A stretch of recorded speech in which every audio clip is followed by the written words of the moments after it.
Panorama group, जो सोचता है वो करता है। आपके अपने सपनों का आशियाना। नमस्कार, आप देख रहे हैं सिटी पोस्ट लाइव। मैं हूं सृष्टि राज। मैं हूं ऋषि। पूरे प्रदेश में कोल्ड वेव का अलर्ट। पहाड़ों पर बर्फबारी से बढ़ी ठंड, 11 फ्लाइट और 15 ट्रेन लेट। सर्द पछुआ हवा और घने कोहरे ने पूरे बिहार में कनकनी बढ़ा दी। धूप नहीं निकलने के कारण दिन में भी ठिठुरन महसूस की जा रही है।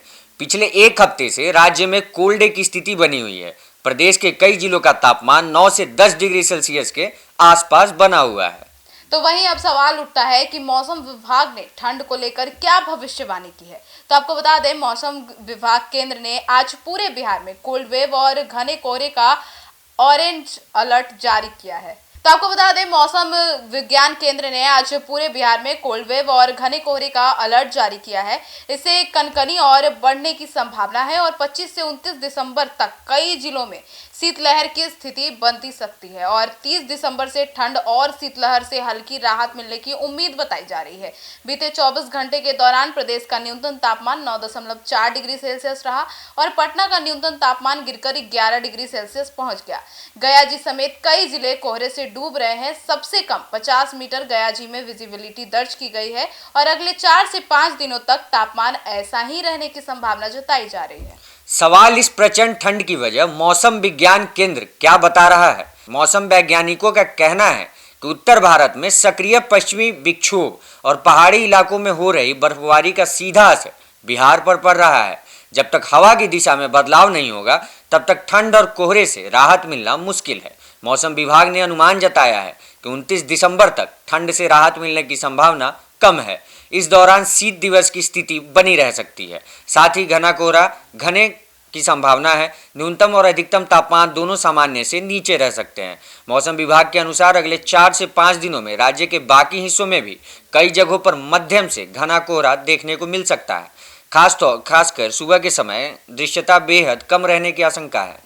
तो अब ऐसे में सवाल उठता है कि ठंड से राहत कब से मिलने लगेगी। तो आपको बता दें, अगले 2 से 3 दिनों के दौरान बिहार के कई हिस्सों में अधिकतम तापमान 1 से 4 डिग्री सेल्सियस तक बढ़ोतरी हो सकती है।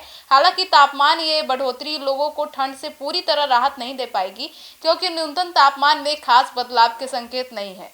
मौसम वैज्ञानिकों के अनुसार पिछले साल मुकाबले इस बार कोल्ड डे अधिक रहेगा, लेकिन शीतलहर कम पड़ेगी। मौसम वैज्ञानिक आनंद शंकर के अनुसार अब तक कोई मजबूत जो पश्चिमी विक्षोभ नहीं आया है और पश्चिमी विक्षोभ आने से तापमान बढ़ता है।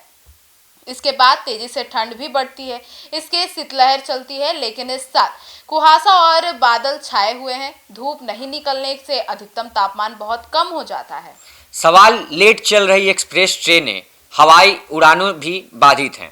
घने कोहरे में सुरक्षित परिचालन के लिए पूर्व मध्य रेल की करीब 400 एक्सप्रेस ट्रेनों की अधिकतम स्पीड करीब 75 किमी प्रति घंटा तय कर दी है। स्पीड घटने से एक्सप्रेस ट्रेन लेट चल रही है। लेट होने की वजह से यात्रियों को परेशानी का सामना करना पड़ रहा है। संपूर्ण क्रांति, गरीब रथ सहित पटना से गुजरने वाली 15 से अधिक ट्रेनें एरिया के अनुसार कभी 30 तो कभी 40, कभी 60 और 75 किमी प्रति घंटे की रफ्तार से चलाई जा रही है। तेजस राजधानी 12 घंटे, संपूर्ण क्रांति 10 घंटे, मगध एक्सप्रेस 7 घंटे, दिल्ली अमृतसर 9 घंटे, गरीब रथ 6 घंटे, महाकुंभ एक्सप्रेस 4 घंटे, फरक्का एक्सप्रेस 4 घंटे, विक्रमशिला 5 घंटे, कोटा पटना एक्सप्रेस 4 घंटे, इस्लामपुर हटिया 2 घंटे विलंब से चल रही है। तो अब ऐसे में सवाल उठता है कि हवाई जो उड़ान है उस पर क्या असर पड़ रहा है। तो पटना में 5 दिनों के बाद बुधवार को सुबह से दिल्ली और बेंगलुरु से आने वाली 3 फ्लाइटें समय से पहले पटना एयरपोर्ट पर पहुंच गई। सुबह में पटना एयरपोर्ट पर विजिबिलिटी 1000 मीटर हो गई और पटना एयरपोर्ट पर पहली फ्लाइट के आने का समय 9:40 है। हालांकि परिचालन कारणों की वजह से इंडिया की एक जोड़ी कोलकाता पटना और 2 जोड़ी दिल्ली पटना उड़ान भर रही है। वहीं 11 जोड़ी विमानों ने देर से उड़ान भरी। तो अब ये जो पटना का मौसम है या बिहार में जो ठंड का इतना कहर है कोहरे के कारण, अब जो यातायात के साधन है वो हवाई उड़ान ले ले या ट्रेनों की ले ले, सभी लेट चल रही है।